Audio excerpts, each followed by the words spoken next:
Good afternoon and welcome. I'm Kayla Edwards from the Pulitzer Center, and thank you for joining us today for Climate Change in the Coastal Northeast. As we wait for more people to join us, please let us know in the chat where you're listening from. For those who have not joined us before, welcome. The Pulitzer Center is a nonprofit journalism and education organization with the mission to elevate public engagement with underreported issues. While we're based in Washington, D.C., our staff and our work are global. We support more than 170 reporting projects each year in collaboration with news outlets around the world, bringing together this work by themes on our website, including racial justice, migration, public health, and more. And we don't stop with the reporting. Our education programming spans elementary schools to graduate degree programs and outreach to the broader public. In the wake of the 2021 United Nations Climate Change Conference, COP26, we're focusing on pressing environmental concerns. Today's panelists will highlight some of the most critical climate issues that residents of the coastal states in northeastern United States will face in the coming years. A few logistics as we begin. You'll see a Q&A icon on your screen. Please begin adding your questions as soon as something comes to mind during the conversation. There's also a chat icon on your screen. We'd appreciate it if you'd use the chat box only for specific technology issues. Note that all attendees are muted, but if you can't hear us, let us know via the chat box. We also want to let you know we're recording this session to post online at a later date. And one final note, please remember to stay online once the conversation ends to participate in a brief survey. We'd love to know how we can improve our programming. Now, I'd like to introduce today's moderator. Sabrina Shankman covers the climate crisis for the Boston Globe. She joined the newspaper in 2021 after reporting for 8 years at Inside Climate News, where she covered the Arctic. Thank you, Sabrina, for joining us, and now I'll turn it over to you. Well, thanks, Kayla, and hello and welcome to everybody who's tuning in. As Kayla said, I'm Sabrina Shankman, and I cover the climate crisis for the Boston Globe. I'm so excited to be here and for the chance to moderate the conversation today, especially as it's coming just a couple days after the end of COP26, when climate change is definitely top of mind, for so many people. So thanks, Pulitzer Center, for having me. Today, we'll be talking with 3 journalists who've been documenting the way that climate change is affecting our coasts in the Northeast and how communities are responding. The areas they've reported on, the Jersey Shore, Rhode Island, and coastal Massachusetts, are feeling the impacts of a warming world now. And the question is, what do we do about it? So we're joined by Frank Carini, co-founder and editor of EcoRI, Andrew Lewis, contributor to the New York Times Magazine, where in August he wrote The Long, Slow Drowning of the Jersey Shore, and Eve Zukoff, climate and environment reporter for WCAI Cape, Coast, and Islands NPR station. For the conversation today, I'm going to ask each of the panelists to talk briefly about the work that they're doing and the trends that they see, and then we'll dive into a conversation. We'll leave about 20 minutes at the end for your questions, which, as Kayla mentioned, you can submit via the Zoom Q&A. So we're going to move to our panelists now, and we're going to go from north to south, which means starting off with Eve. Eve, can you talk a bit about how you approach your beat on the Cape and what kinds of stories you've been drawn to? Yeah, I was joking about this earlier, that it depends on the week, and that is true. I mean, I think as a reporter, that's one of the fun bits of the job, is figuring out, what combination of what's happening in the world, what's happening in my community, and then just maybe something that just kind of like sets my heart on fire this week, that kind of guides where I go. But I think that generally the job that I see for myself, and I took some notes on this, is I kind of cover all things coastal hazard and coastal opportunity. That's storms, that's sea level rise, erosion, flooding, migrating salt marshes. And then, so you kind of start with those natural phenomena, and then you say, okay, how are towns dealing with those things? How are individuals dealing with those things, both in terms of planning, but I think also because it's my goal to make sure not every one of my climate change stories feels doom and gloom.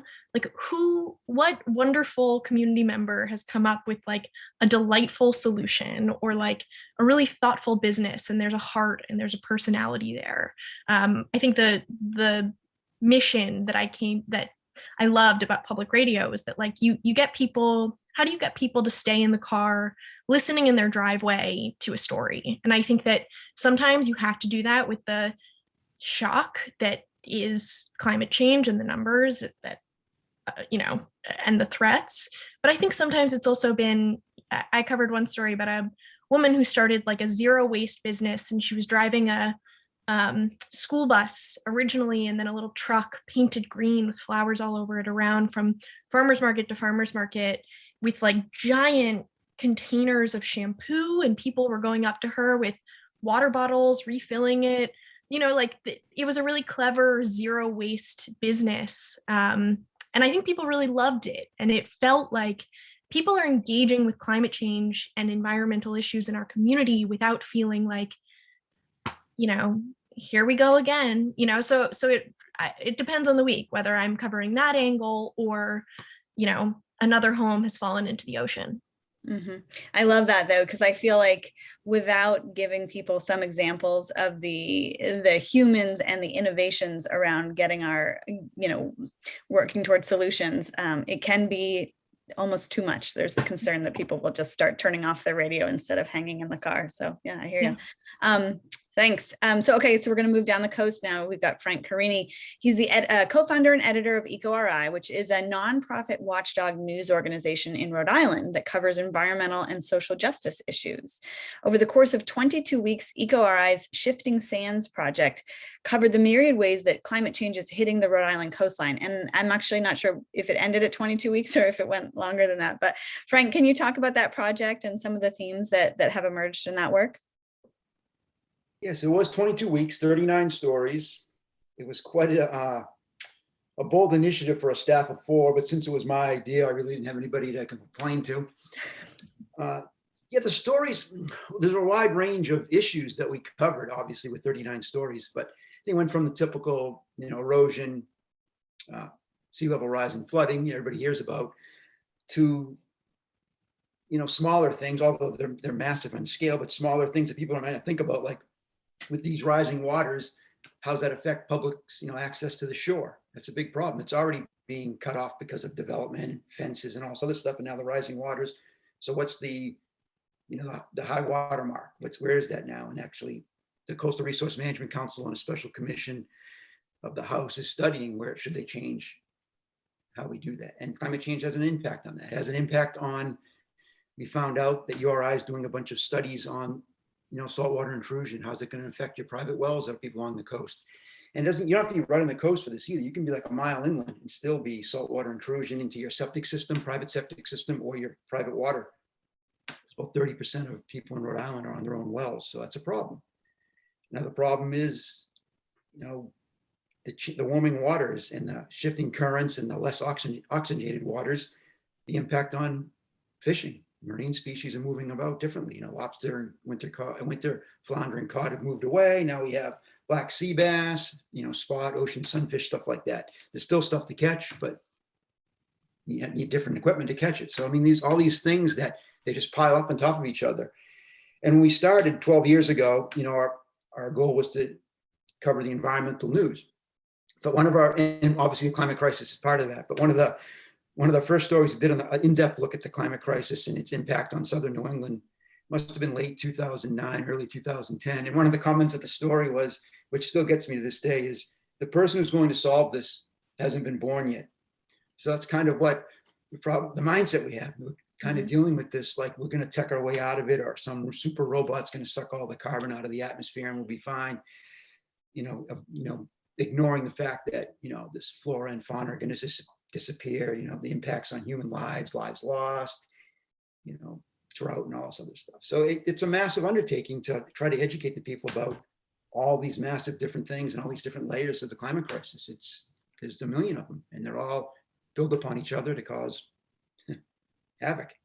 Yeah. Well, I think it's so interesting that now especially, although it's been this way for a minute or two, but that we're not talking in hypotheticals anymore. Like you can just go in your backyard or around southern New England, and you can just find 22 weeks worth of stories to show people what this looks like. It was quite an undertaking. I'm glad we did it. It was a lot of work. You broke up a little bit there on me, so I'm not sure if I'm missing a question. If I am, just ask it again. But yeah, it was a lot of work, but it was well worth it, and met, you know, a lot of people that are doing a lot of work, a lot of good work that is going underappreciated and vastly important. So Yeah. All right, great. Well, Andrew, now we're going to go to New Jersey. In your New York Times Magazine article, you've revisited the Jersey Shore 9 years after Hurricane Sandy to tell the story of how rising seas, sinking land, and a relentless real estate market are converging. Can you talk a bit about the story and what drew you to it? Yeah, it's really a kind of a lifelong story, to be honest. I grew up down here and on the South Jersey Shore, and in 2017, I started working on a book about a couple communities that had been devastated by Superstorm Sandy in 2012. But those communities were over on the Delaware Bay side, which is a quite rural, low middle income area. So I sort of really dug into the post Sandy issue in New Jersey from that perspective. But in the course of working on that book and doing that reporting, obviously I was looking at the Jersey Shore, and it's quite a contrast, right? So over on the Bay side, it's, you know, it's just vast acreages of marshland and open space, and then the Jersey Shore, it's hyper developed, and you know, it drives about a $24 billion economy, tourism economy each year. So it's totally different. So when the book was all over, I wanted to turn my focus to the Jersey Shore, and that's how the project got started. And what I wanted to do with this project was have the ability to visit each municipality, because each municipality, especially in New Jersey, where a thing called home rule is very prevalent, each municipality has its own way of dealing with things like flooding and sea level rise and beach replenishment and these kinds of things. So I knew that every mayor, every city engineer would have a sort of a slightly different perspective. And obviously I wanted to tease out those differences, but then I also wanted to sort of find the areas where everyone sort of agreed, and that sort of all drilled down to this issue of nuisance flooding. That became, it didn't start this way at the beginning of the project, but nuisance flooding became the heart of that reporting project, because it became very clear to me that though storms like Sandy, you know, drive all the media attention and all the hype, it's these very regular high tide flooding events that terrify local officials more than anything else. And so it was really fascinating to have the opportunity to sit down with so many mayors and planners and engineers and citizens alike to discuss, you know, how they have been dealing with flooding on the Jersey Shore and their thoughts about it going on into the future. And I'm sure we'll talk a little bit about those varying philosophies today. Yeah, that's actually where I was hoping we could start off our conversation, because a theme that I had it was so great to read through all three of your works and listen to yours, Eve, in preparation for this. But this huge theme when we talk about coastlines is, what do you do? Do you stay or do you go? And I'm just so curious. I know there's a lot of diversity even within individual communities and from community to community about how to approach this. But I'm curious, you know, what stands out to you all about like some really innovative, either really innovative approaches to dealing with this, or places where people have just really dug their heels in and there's just signs that they are not necessarily seeing the writing on the wall when it comes to climate change. I'm not sure who wants to start. Eve, do you want to just start off?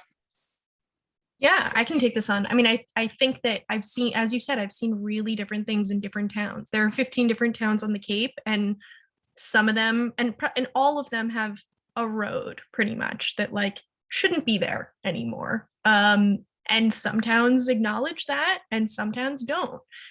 It's been really interesting to me, the ones that do, how they go about that. And I've seen different things, like on the outer Cape. What's been interesting is kind of like Provincetown, Eastham, Truro, what am I forgetting? Kind of that area, just the outer edge. The towns kind of turned over ownership of what do we do on our coastline to the Center for Coastal Studies. which is working on, they're basically treating it so that there's no town boundaries anymore when we deal with sand. Sand doesn't care where Provincetown ends and the next town begins. It's gonna, erosion in one place is accretion in the next place. Let's all act together to figure this out. And that's been like super innovative. And I've been kind of watching that to see how well that will work in practice. In practice, I think in theory, that is a way of the future that we really are going to need to do much more all over the coast, because maybe Boston can deal with its own climate issues, but I don't know that Scituate has the money to deal with all of its own climate issues. That may not work. I think one place that towns have not been doing as well, even acknowledging, okay, we have to talk about coastal retreat. We have to hire a coastal firm that will figure out what are our most vulnerable assets, what are the options for coastal retreat. Towns have not done an amazing job, I think, engaging the people who live on those roads. I think that I did this one story about Surf Drive in Falmouth, which is like postcard worthy, beautiful road. I walk there 3 times a week. When I first started hearing, I may be breaking up there. When I first started hearing that the town was considering coastal retreat, they had lots of grant money to start looking into it. I was the first person to tell homeowners that the town was doing that, which was a real surprise. I mean, I was door knocking. I was just walking down the road trying to talk to neighbors. And there's some people on that road. I talked to one man who had lived there since the 70s, and he lives in a really modest single-story home on that road. And then I talked to his next door neighbor who bought the home in like 2019 and had put millions into it, big, beautiful, elevated home, and had no idea the town was already working towards rerouting the road. And it was really upsetting and I think really disappointing that towns haven't figured out, how do we communicate in a reasonable time frame what we're considering. I think that's something that needs to be figured out going forward. Yeah, interesting. To your first point about thinking beyond the boundaries, I was doing a story recently about the issue of the transmission line in Maine that was voted down, but that Massachusetts was relying on for clean energy, and someone who's a clean energy expert and a big advocate for increasing transmission across the region said basically that people need to think about themselves as Patriots fans or Red Sox fans, not Mainers and Massachusetts residents, which is an interesting kind of rethinking of ourselves as regional. Andrew or Frank, you guys want to jump in about what you've seen in terms of this like retreat versus dig in your heels approach? Rhode Island, there's not much retreat. It's mostly expensive homes, McMansions and expensive multi-million-dollar homes that are still getting built. There has been some retreat, like Cranston, to their credit, the city a couple of years ago bought out like 24 homes that were in a floodplain that were continuously getting flooded, but they weren't McMansions, they weren't multi-million-dollar homes, but bought them out, raised them, and then letting the nature take over in there. There's other instances of beach cottages. Again, they're just little cottages that have not been rebuilt or been moved. But for the most part, you can watch East Beach on Watch Hill down in Westerly, not far from Taylor Swift's mansion. There's houses going in right there. Nothing in front of them except like 275 feet of sand that are being built right on the water. So the bigger houses are being built. We keep hardening the shoreline, and we talk a little. Actually, we don't even talk that much about retreat. We're going to have to retreat. We're trying to. It seems like for the most of Rhode Island, the 21 coastal communities anyway, is that we gotta develop every for our tax base, or basically tax base, and we don't have much of a plan to deal with it. And we're not, by doing so, we're not giving nature a chance to time and space it needs to protect us. It's so the Rhode Island shoreline so hard, and it's going to be a problem. You know what, Frank, I don't know that the concept of hardening shorelines is necessarily totally understood, universally. Would you just kind of take a second to explain what you mean when you say that? Well, well, mostly that means hardening is building a seawall or revetments like the one in, I'm not trying to pick on Taylor Swift. I don't know her music. I'm not a fan, or for or against Taylor Swift. That's not my point. Don't My mess point with is, Taylor Swift, man. Her fans are rabid. Like you, I'm that not, you I don't want to don't, dance I'm with not, that. I'm not picking on Taylor Swift, but in her mansion, yeah, she didn't build it. It was there long before she came along. So it's not like she built it there, but All right, Taylor gets a pass. Yeah. it spent millions of dollars to put in, massive rock revetment. It's going to eventually fail, probably not in our lifetime, but it's going to eventually fail. But anyway, that's hardening, or seawalls, or just structures that keep the water at bay. And they don't. I mean, they do they're Band-Aids that Mother Nature will flick off in time. But in the meantime, the energy goes somewhere else. So you build a seawall, well, at each end of the seawall, it's eroding your neighbor's beach or eroding the neighbor's land. So it's causing problems. It's a short fix that doesn't work. And we're trying to cut down on that, but Rhode Island, it's not part of they say, Rhode Island officials say it's not part of the future, but yet it's still happening. There's a one that we're finishing in Matunic Beach Road is one of the, most at-risk roads from climate crisis in Rhode Island. It's in South Kingstown, popular beach area. They're building half it's already built, but a $4 million seawall. It's 4 feet high.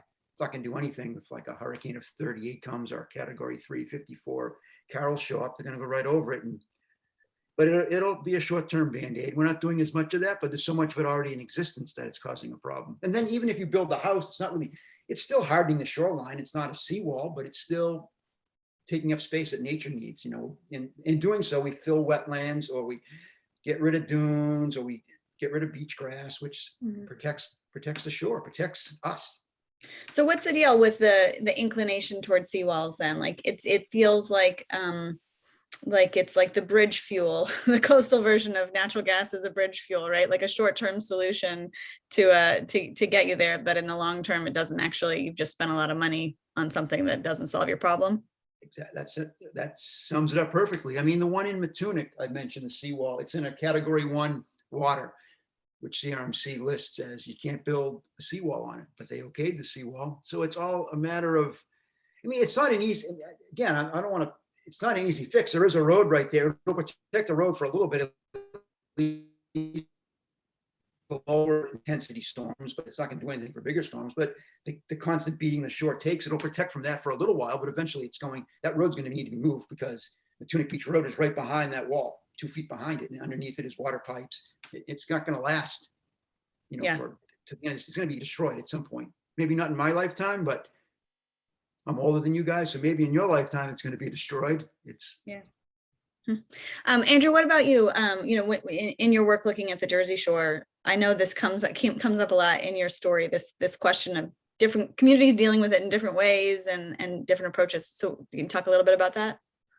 Yeah, there's town. I mean, every town is being proactive in varying degrees. So you could argue if that proactivity is really effective or not in the long run. I think I would sort of argue that it's not. So what Jersey Shore towns are doing at different levels and scales, obviously beach replenishment has been something that's been going on nonstop since the early 90s. It has done a good job at building out the beaches and sort of protecting the immediate sort of homes, along the dune line, especially since Sandy, when the Army Corps sort of finally was able to begin constructing and rehabilitating dunes more or less up and down the entire Jersey coast. Beach building has been effective, but the killer with the barrier islands is that they're naturally higher at the ocean's edge anyway, and they taper off towards the back bays. And so what's happening, and what I really sort of discovered in the course of my reporting, is that so much money, now over $2 billion invested in beach building, just sand, being pumped on the beaches that disappears, sometimes within weeks. So $2 billion total since the program began in the 90s, and very little thought had been put into the Back Bay areas up until Sandy. And that's where, we're starting to see more, I would say, innovative approaches to dealing with the flooding. Elevation can be as low as 3 feet on these Back Bay areas, whereas it's like 10 up on the on the ocean front in New Jersey. So, that means higher bulkheads. And so all the municipalities have raised their city bulkheads up to anywhere between 6 and 8 feet. But then the problem in New Jersey, and I'd be curious to hear how it is up north, but bulkheads are the private property of each homeowner. So they're responsible for raising their bulkhead. If you buy a new home and you want to do some reconstruction, you're required to raise your bulkhead. But if you just sort of maintain the footprint, you can, as far as I know, you can just maintain that old bulkhead. So what you have is this patchwork system of bulkheads running up and down the island. So if you put up a brand new 8-foot bulkhead in your property, but then your neighbor still has the old, 4-foot one from the 70s, well, good luck to your yard and your house. All that money you spent is useless. So these are things that are being done a lot. And then stormwater systems are being made more robust, pumping systems. These are the things that the towns are investing in, road raising, and of course, home elevation as well. I would say the most innovative thing is happening.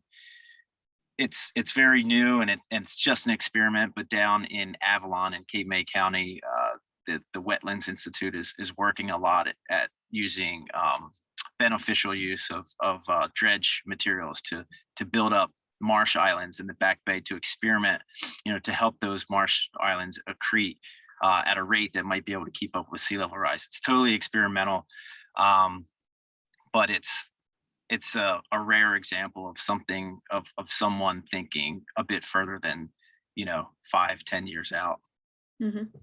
One of the things that I found so fascinating about your story was like the disconnect between what was happening on the ground and what was happening in the real estate industry. And I'm guessing this is also, Frank's talking about these McMansions in Rhode Island too. And I'm sure in the Cape, there's similar issues. I was wondering if you all could talk a bit about that relationship between coastlines being affected by climate change and a real estate market that just won't quit. I don't know who wants to take that off first. Yeah, I guess, I'll just jump in to follow up. It's totally gangbusters right now in New Jersey, on the Jersey Shore. The vast majority of the municipalities, other than Atlantic City, the median home price is like $1 million or close to it. And that's like since the pandemic, it's gone up several $100,000 since the pandemic. I guess the short, sort of concise answer is that the demand's there, and the real estate folks are just answering that demand.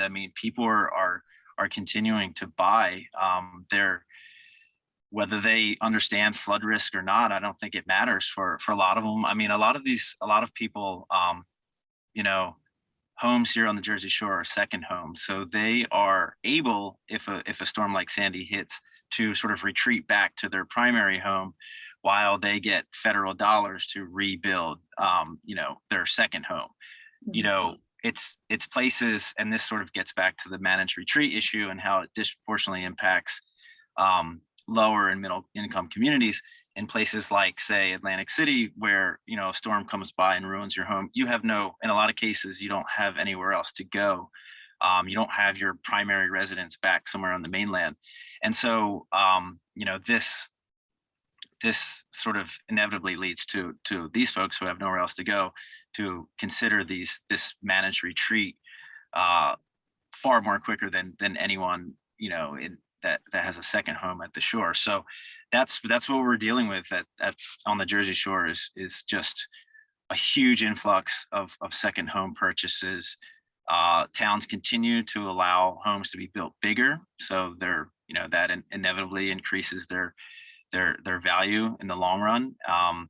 And right now, when I talk to real estate agents, they're just like they don't know what to do. They're just sort of they're getting theirs now while they can. I don't think anyone is ignorant to the fact that major changes and risk are coming in terms of climate change and flooding. But if there's anything that's a short-term business, it's real estate, and that's where their heads are at, for better or worse.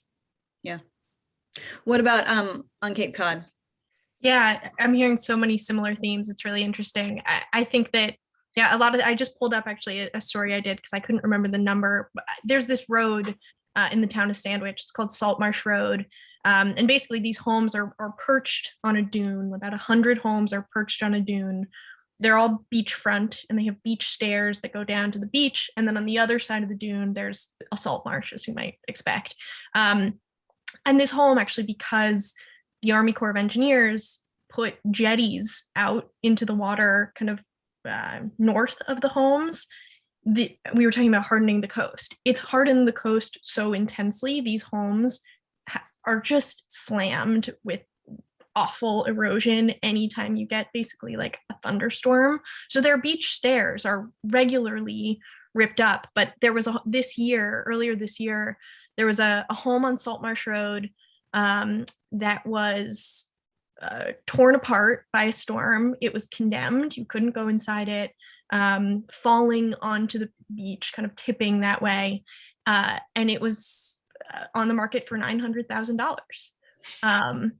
It's nuts. I mean, it's nuts. They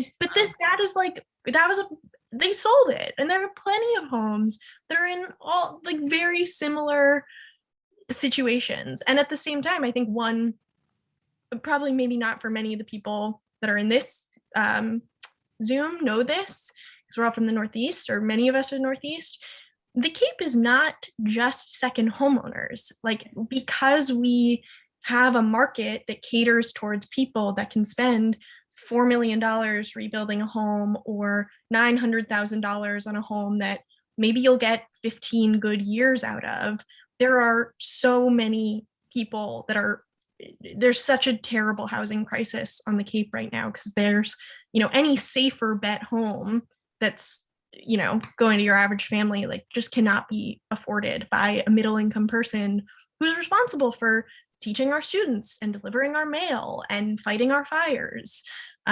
Those, and even like, there have been some great stories about directors of housing advocacy groups that cannot find housing. Like we hear that story. That's not like a wild one to hear. So I think that, and I similarly hear, my mind's going so many directions because I love this topic. When I talk to real estate agents about it, the feeling is kind of, everyone knows when you buy a beachfront home, there are risks. And it's like a real, it's a little bit of a slippery way to address that in the modern world we're going with climate change. But that's kind of the attitude, is that all of these people have done well, and everyone knows, you will deal with storms if you have a beachfront home. And it grinds my gears that I hate that when people say that. It makes me a little crazy. Do you think like the answer lies in some sort of mandatory disclosure, or, I mean, is there a solution that you can think of? There's probably not a one size fits all solution. One that I come back to that I just think is really interesting and innovative. There's a bill in California proposed by a Democratic lawmaker that basically was looking for Californian communities to buy these really at-risk beachfront homes, rent them out as like Airbnbs or year-round properties, and then like this are a safe property for someone to live in. The town would decide, we're demolishing this, we're done with this, we made back a lot of our money through short-term rental income, but we're done. And instead what happens now is that you have really wealthy homeowners who live in those at-risk homes, who often have the disposable income to fight against towns with limited resources in the courts indefinitely to, harden the shore in front of their homes and rebuild and fight and fight and fight. And meanwhile, the town, it's draining resources from the town that's saying, it's not just your home. Do you realize that downtown, like, that's a salt marsh away from where your flooded home is? We're going to lose downtown if we don't figure out what to do at the coast. Mm-hmm. So I think that's an interesting way to deal with it, but there needs to be maybe a little bit more like accountability at both the real estate level and the homeowner level. I think both bear responsibility. Yeah, interesting. So Frank, let's go to Rhode Island. So what do you see there? What's the relationship between kind of the real estate market and coastal climate impacts? Well, I live on Aquidneck Island, which is Newport.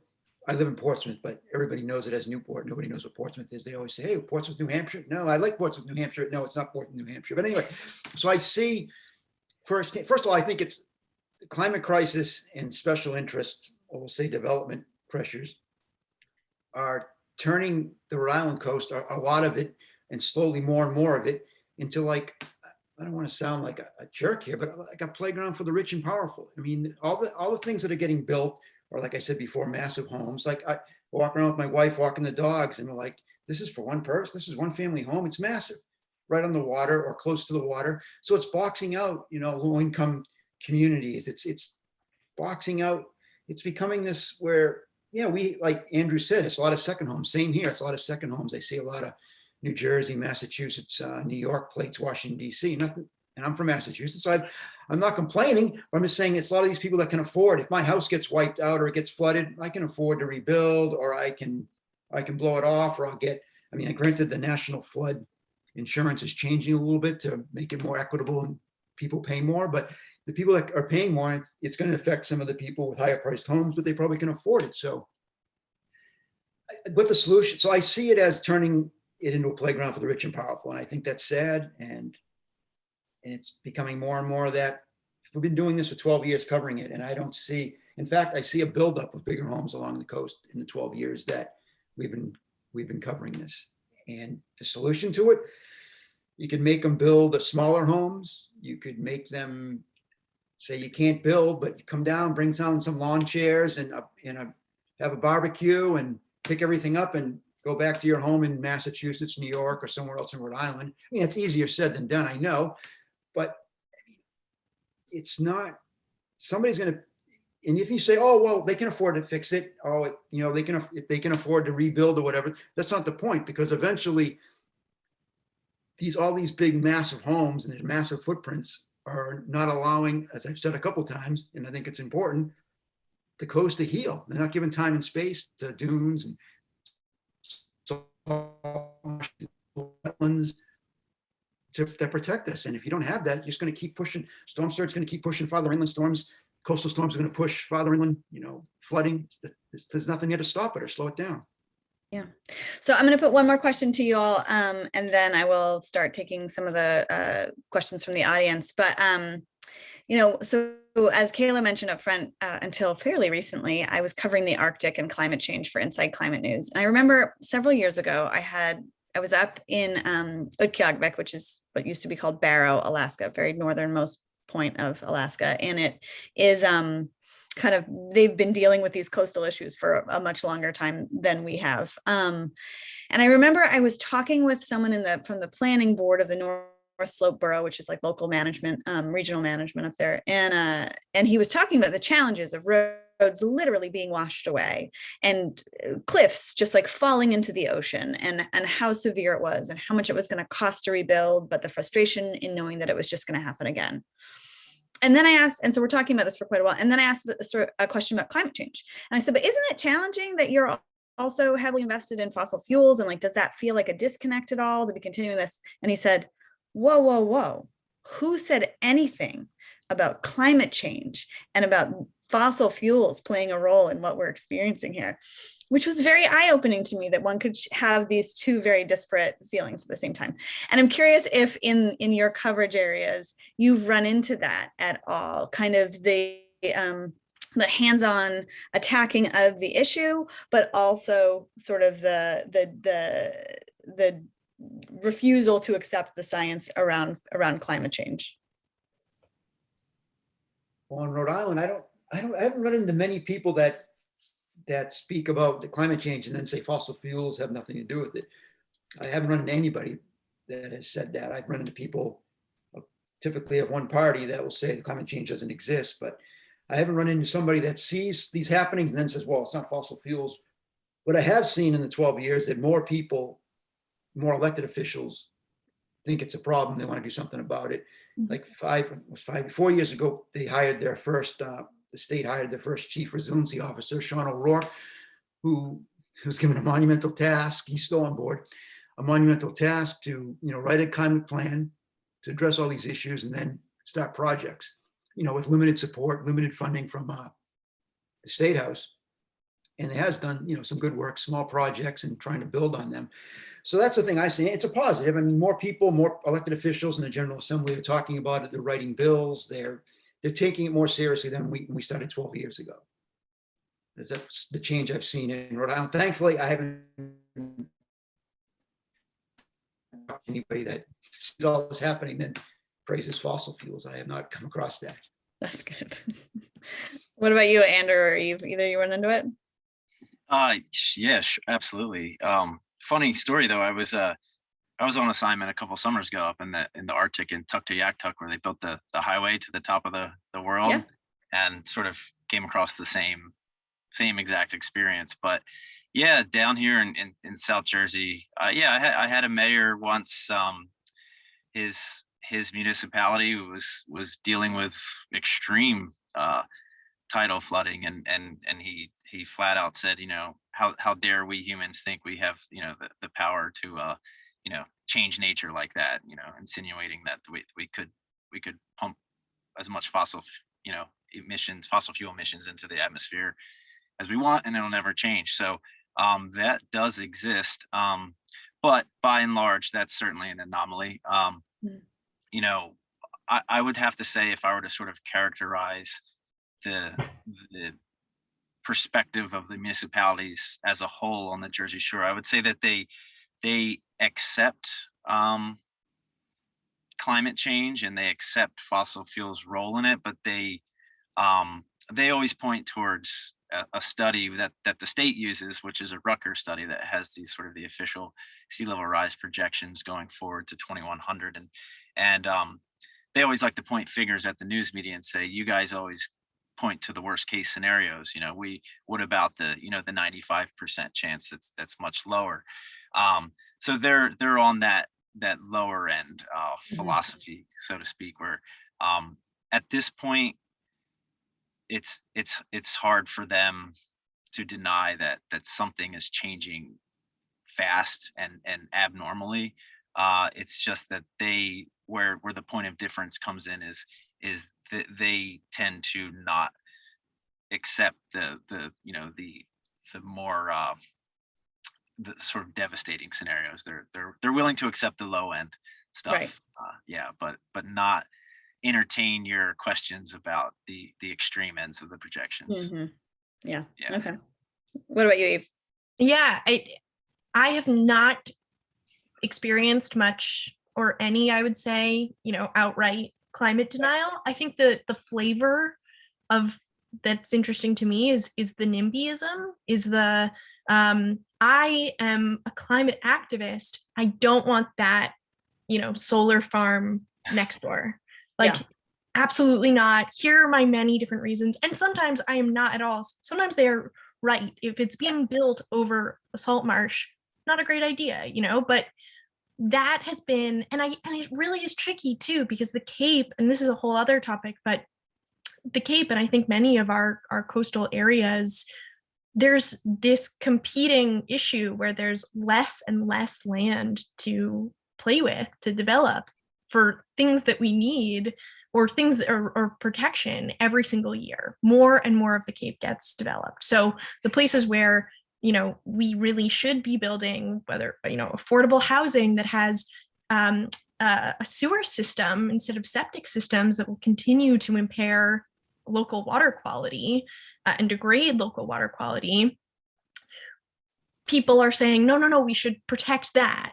But if we protect that, then how long can we do that for? And can we protect it and put solar panels there? And someone says no, because there are pollinator species there, and that could mess those pollinator species up.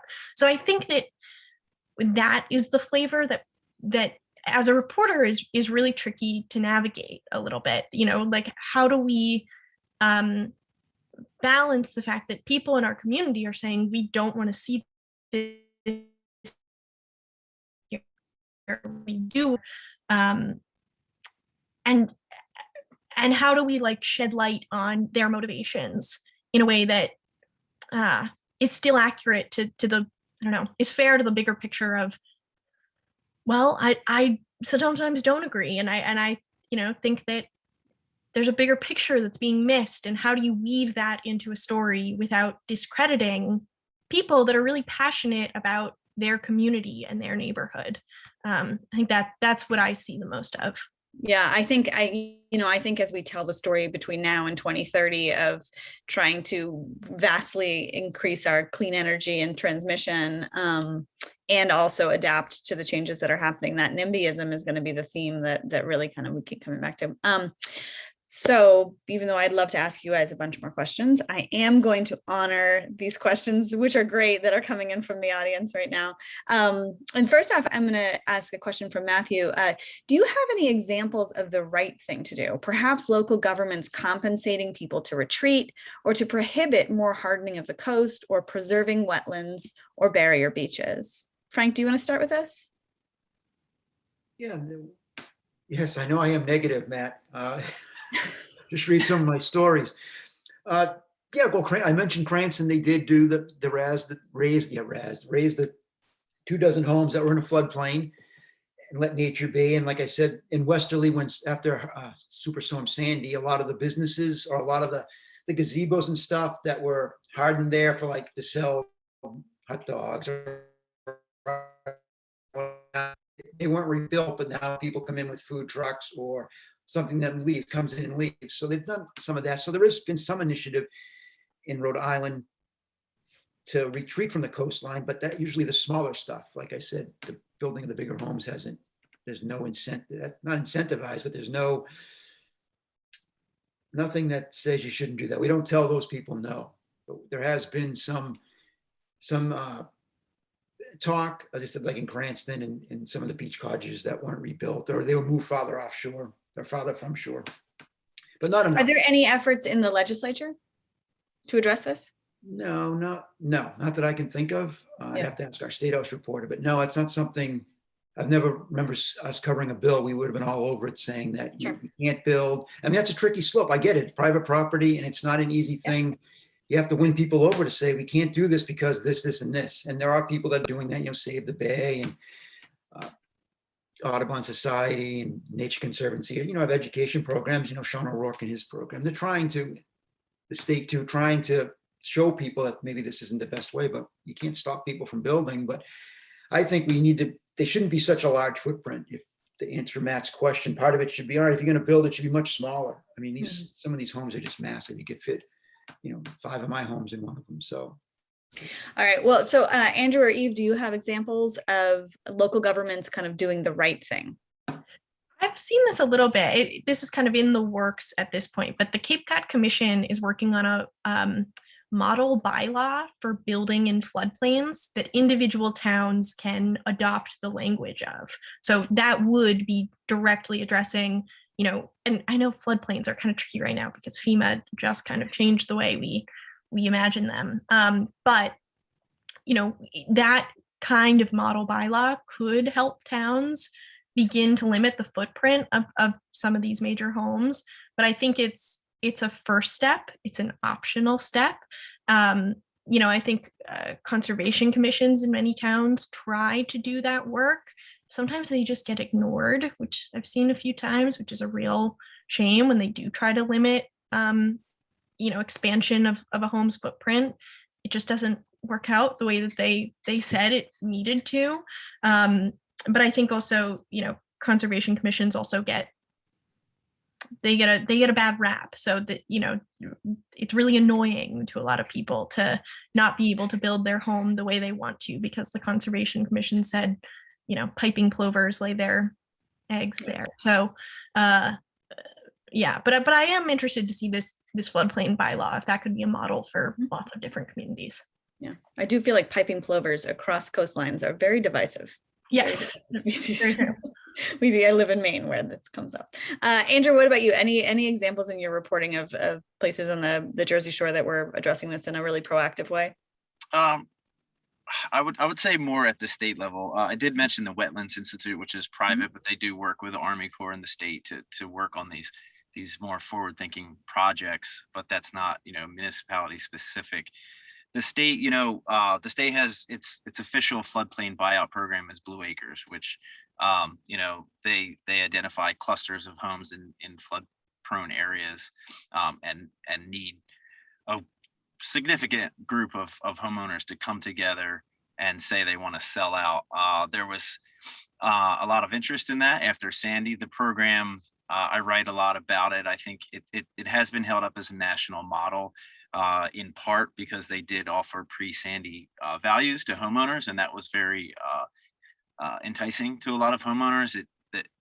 It does, again, sort of concentrate interest in lower income areas because of the whole, if you don't have a second home to go to while you rebuild. So that's an issue with it. But the new commissioner of the New Jersey DEP has, after Hurricane Ida really flooded the Raritan area of sort of the central Jersey area, that sort of jump started the program, which stagnated after, in the last couple of years it stagnated. So they're sort of rethinking the cluster approach. Maybe that shouldn't be a qualifier for the program. Maybe they should just be willing to buy out one home if a homeowner wants to just sell out, sort of getting to what Frank's saying, like, just if you just help out with even one parcel of land, that helps to get the process going with buffer zones. So in my opinion, I think that's a good thing. It's yet to happen, but I think that would be a good change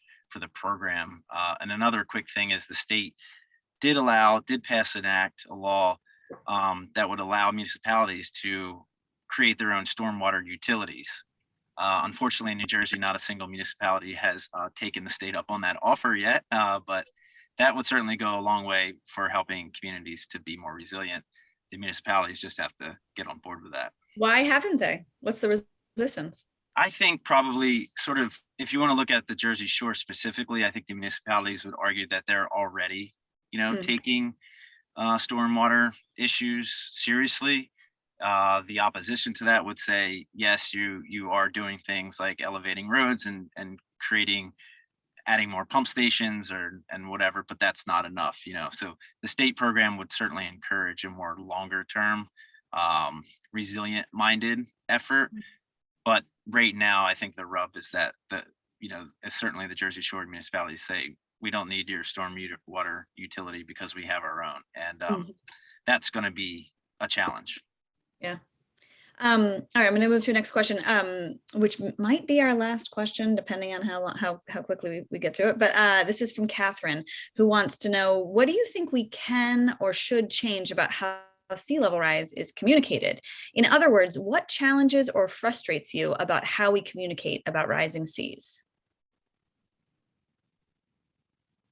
Who wants to dive in? I think something that I've seen effective around here is just calling it erosion. That seems to help with some residents. Just shying away from saying sea level rise. That's sort of on the communication basis, because it's just, if you start to try to explain sea level rise based on, say, a 2006, or 1990 levels, and it just gets really confusing. So I guess that's not a very good answer, but just in terms of communicating with some residents, sometimes just avoiding the phrase has been effective. Yeah. All right. I would agree with that. To me, it feels like or even in the stories, I try not to have my stories be like, here's science, like you don't want to lead and be like, this is the broccoli of the story. And it's like, this tempered scientific language where, like, based on this scenario, I think that's not a super effective way to communicate pretty much anything. So it often feels like, if you can lead, and like this story I was talking about with it, in the town of Sandwich, there's this road where you start with this like condemned 4-bedroom, $900,000 house, a little nut paragraph that says like, here's what sea level rise is doing in this community. Like it gives weight to what's happening, but it's not, to me, the central focus for every single reader of that piece. Those that are inclined towards that kind of information will pick it up and absorb it. Those who are not, I think, can be like, this $900,000 house, what are you talking about? I think that that's how I try to balance it. And I didn't expect that. When I first became a climate change reporter, I really thought it was like time to show off, high school science skills. And Thank really goodness that's not part of the job description. No, seriously, I'd be failing in every way. No, it's really about telling stories about people. So I think that sea level rise becomes a data point, and it shouldn't be the story in most stories. Okay. What about you, Frank? What would you say? I'm not smart enough. What? You're breaking up on me. Yeah, sorry, Frank, what'd you say? Yeah, you're breaking up on me. It's been telling me the whole thing that I'm unstable, or my computer is anyway, my internet connection. I'm not smart enough to write too technical, so that's never a problem. But I think after, at least for me, doing this for 12 years and writing a bunch of stories, I forgot the woman who asked the question. It's a good one, but I also think this day and age, the people that are pushing back on this, or I wouldn't say understand, but just they don't believe the climate crisis is a problem, or it's just nature. That's my impression. I mean, especially, like I said, we're not writing these real deep dives into the scientific community and sea level rise. And I try to explain it or all the reporters explain it pretty easily without getting too technical. But I think it's more of us to push back. If you're hearing that now after all these years and all this coverage all over the place, I think it's more of, I don't believe in climate change, so I don't really care what you're telling me anyway. I know it's a little cynical, but I don't. Journalist cynical? I feel shocked. Yeah. Yeah. I think that to answer a question, I think I don't focus on that. I mean, obviously, like I said, I don't write too technical because I don't have the ability to do so. But I think telling stories, as Eve said, in an educational but informative way, and also in an entertaining way, gets through. I would just chime in, sort of taking a different interpretation of the question, that one thing that bothers me when I see people reporting on sea level rise and efforts to adapt or mitigate the problem is talking about the costs of adaptation, and not talking about the costs of what we risk in the long run if we don't actually deal with the problem now, because it's a very unbalanced thing, right? There are great economic analyses of how much it will cost us to not adequately address the climate crisis right now, and to present only one side of those numbers without also giving the flip side of this much greater risk, I think is an incomplete story and a disservice to our readers, because it sounds like a lot of money what has to be done right now, but it pales in comparison to what inaction costs. Exactly, that's exactly right. But a lot of people will say, "I don't care. I'm not going to be around then." I know. Well, I don't care. It's not my bill. Let somebody else pay for it. So Again, I'm miserable. I know. Again, I'm miserable. I know, but. To that point, though, if I could, I know we have only a little bit of time left, but I was thinking about this when you were asking, like, do we face climate deniers? I think if anything, I flip that question in my mind sometimes to say, like, I've been surprised by how many and what kinds of people I find are really passionate about climate change. And I went through my own clips today and I was like, what have I captured? What are the kinds of people that I've captured who've talked to me for climate change stories? I've talked to so many teenagers. That feels like an obvious one. I talked to people who were running a road race and had noticed how they felt like heat had changed from 30 years ago. And now when they're training, it's much hotter. So many senior activists. This is not a sleepy community. I always hate when people think of the Cape as sleepy, whatever. There's really passionate seniors around climate change. I covered a story about community theater where they were doing a musical about climate change, faith communities, and then also just, this is maybe obvious, but scientists in the Woods Hole scientific community have really dug in. There's a meeting on Thursday night where this science community is trying to figure out what are we going to do in our community. So I've really been thrilled by how many different kinds of people I'm able to talk to when I want to do, a climate story at the intersection of climate and faith, or climate and medicine, or climate and you name it. Like, you can do it. There's so many people who feel passionately. Well, that's great. And thank you for ending us on a note of hope, which is so rarely a factor in climate reporting. I think that's really great. So Eve, Frank, and Andrew, thank you so much for joining us today. And to the Pulitzer Center, thank you for hosting this and for bringing me on. I was really glad to get the opportunity to talk to these three great journalists. Kayla, I will hand this back to you to see us out of here. Thank you all. The Pulitzer Center is so incredibly grateful to Sabrina Shankman, Andrew Lewis, Frank Carini, Eve Zukoff for today's conversation. And thanks to our audience, including the several Pulitzer Center grantees I saw in the audience today.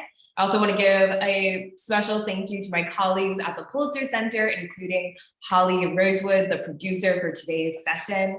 We appreciate all of you for joining us today. And for those who are able, please support our mission with any level of contribution. Remember, we're a nonprofit journalism organization, so we depend on donors to carry on our work.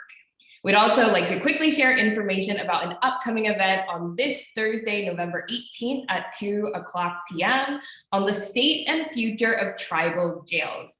You can learn more and register at pulitzercenter.org/events.